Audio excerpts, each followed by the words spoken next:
Bonjour les amis, ce matin on est le dimanche 29 janvier, donc je vais vous présenter une petite colonie de fourmis originaires d'Asie, plus particulièrement du sud-est de l'Asie. Donc ce sont des Camponotus dolendus. Euh,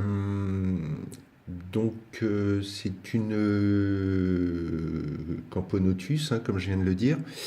Alors, sa particularité, celle-ci n'a pas besoin de diapose, c'est-à-dire que la reine, qu'on voit ici d'ailleurs, zoup, voilà, que l'on voit ici, n'a pas besoin d'une pause hivernale.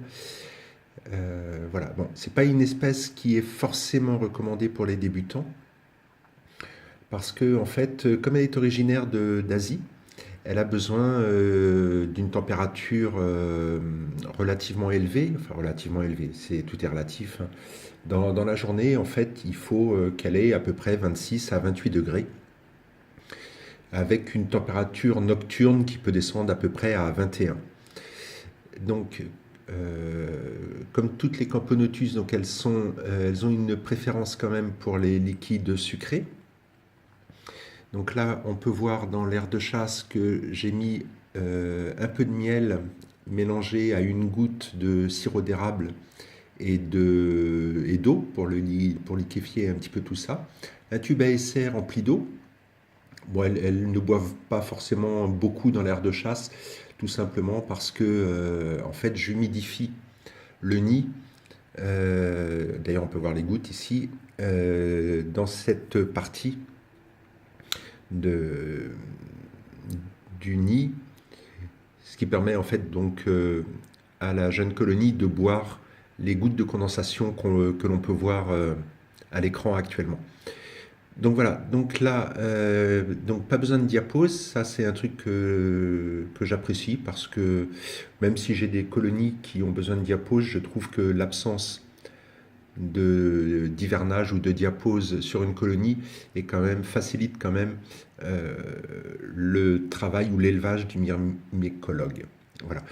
Donc je leur mets de temps en temps des protéines. En l'occurrence, là, elles ont eu un verre de farine, mais après l'avoir partiellement mangé, elles ont fini par l'abandonner. Du coup, je vais l'enlever aujourd'hui. Sinon, ce que je fais, c'est que je capture des petits moucherons actuellement et je leur mets des petits moucherons. Ça part très bien. Ça aiguise en plus leur instinct de chasse. Et c'est assez rigolo, c'est des fourmis qui sont relativement vives, hein. Elles sont très rapides. Et voilà, c'est toujours un plaisir de les voir évoluer. Donc on peut voir, je vais essayer de vous agrandir ça. Hop. Donc on peut voir que la colonie possède quand même une ponte qui est correcte, même si c'est pas énorme. Ça fait toujours plaisir de voir qu'il y a des cocons, des nymphes, des œufs. Alors les œufs, je ne sais pas si je vais pouvoir vous les montrer. Euh, une petite mise au point, ça serait cool. Voilà, donc c'est une fourmi qui est noire avec des reflets un peu dorés, couleur or. Voilà, on le voit sur la reine, là, sur son gastre. On le voit bien. Donc, dans cette colonie, il y a un major également, qui se trouve justement à l'entrée des galeries. Voilà le seul major que j'ai pour l'instant de Camponotus dolendus. Donc, la reine a une espérance de vie de 10 à 20 ans. Donc, je ne vais pas dire que celle-ci va m'enterrer. Enfin, normalement, elle ne devrait pas m'enterrer. Bon, c'est correct, même si 10 ans, ça paraît un peu court pour une reine, ça reste quand même relativement sympathique. Voilà, elle mesure, la reine fait à peu près 1,5 cm, à peu près 1,5 cm. Euh, Quoi vous dire d'autre? Bon, je l'échauffe dans la journée. En fait, normalement, le nid est placé sur un tapis chauffant, mais là, pour les besoins de la vidéo, j'ai retiré le nid du tapis. C'était pas très pratique de les filmer correctement à l'endroit où j'étais. Et puis dans la journée, pour pas, même si la lumière ne semble pas les déranger plus que ça, hein, on peut voir ici qu'elles ne sont pas du tout affolées d'être en pleine lumière.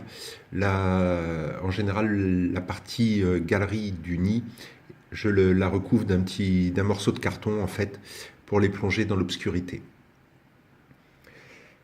Voilà, bon, moi c'est vrai que j'ai une préférence dans l'élevage des fourmis pour tout ce qui est Camponotus. Pourquoi? Parce que j'aime les fourmis de grande taille.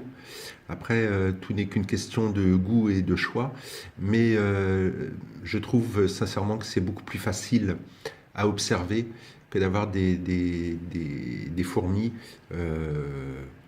où l'on a besoin d'une loupe pour voir un petit peu ce qui se passe à l'intérieur. Là, sincèrement, c'est vrai que j'utilise des fois la loupe pour voir notamment les nouveaux œufs, mais sinon, une observation à l'œil nu va très très bien, sincèrement.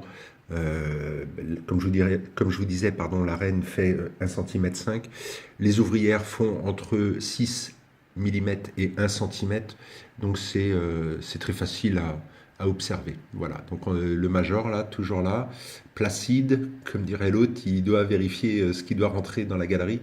Mais il n'y a pas énormément de mouvement ce matin, même dans le miel, ça se bouscule pas énormément, doivent être gavés en fait. Voilà, donc j'ai remarqué également que si on met du miel seul, elles ont quand même du mal à l'aspirer. Donc moi ce que je fais, c'est que je mets, alors là ça paraît beaucoup, hein, mais en réalité là il n'y a que 3 gouttes de miel. Donc je le distribue avec une seringue et une aiguille, hein, donc 3 gouttes de miel, une goutte de sirop d'érable et puis à peu près 3 gouttes d'eau. Et là, j'ai constaté qu'elles arrivaient beaucoup plus facilement à l'ingurgiter. Voilà, ce que je fais, c'est que je mouille un petit peu l'air de chasse. On peut voir là hein, qu'il y a un petit peu d'eau, on le voit dans le reflet. C'est volontaire, tout simplement parce que comme le nid est placé, comme je le disais tout à l'heure, sur un tapis chauffant, ça permet de augmenter l'hydrométrie du nid, car comme elle est originaire de l'Asie, elle a besoin quand même d'un taux d'humidité un petit peu au-dessus des Messor barbarus, Messor minor et tout cela. Hein. Voilà pourquoi j'humidifie l'air de chasse 1 à 2 fois par jour. Et visiblement, elle se porte très bien. Je n'ai aucun décès dans cette colonie. Tout le monde va bien. Donc c'est que visiblement, j'ai trouvé la bonne méthode pour l'humidification. Voilà, donc on va pas faire une vidéo très très longue hein, sur la Camponotus dolendus. Voilà, on peut voir là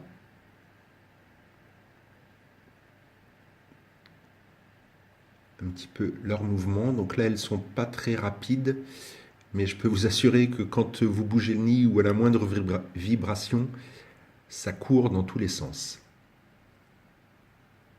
Voilà, allez, un petit plan sur les cocons.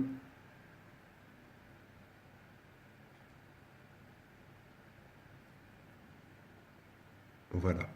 Et allez, un plan final sur la gine. Voilà. Eh bien, écoutez les amis, je vous remercie d'avoir visionné cette vidéo. N'hésitez pas à commenter hein, si vous le souhaitez. Il n'y a pas de souci. Tant que tout reste correct dans les propos, moi ça me convient.